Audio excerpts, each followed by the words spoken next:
దేశవ్యాప్తంగా శ్రీరామనవమి పండుగ ప్రజలందరూ ఘనంగా జరుపుకున్నారు. కాగా ఈసారి రామనవమికి చాలా ప్రత్యేకత ఉంది. ఎందుకంటే అయోధ్యలో రామ మందిర నిర్మాణం తర్వాత రామలలకు ఇదే మొదటి రామనవమి కావడంతో ప్రత్యేక పూజలు నిర్వహించారు. ఏకంగా సూర్య భగవానుడే బాలరామునికి అభిషేకం చేశారు.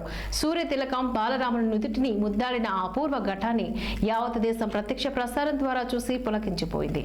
శ్రీరామనవమి నాడు సరిగ్గా 12 గంటల సమయంలో సూర్యకిరణాలు బాలరాముని నుదుటిపై పడటంతో ఆయనకు సూర్యాభిషేకం జరిగింది. ఆలయ నిర్మాణంలో భాగంగా అద్భుతమైన టెక్నాలజీ సాయంతో రూపొందించిన శాస్త్రవేత్తల కృషి ఫలించింది.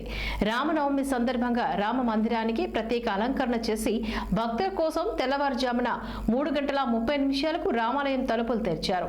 రాత్రి 11 గంటల వరకు భక్తులు బాలరాముని దర్శనం చేసుకునేందుకు ఏర్పాట్లు చేసింది ఆలయ ట్రస్ట్. ఈ నేపథ్యంలో ఆలయంలో భక్తుల రద్దీ నెలకొంది.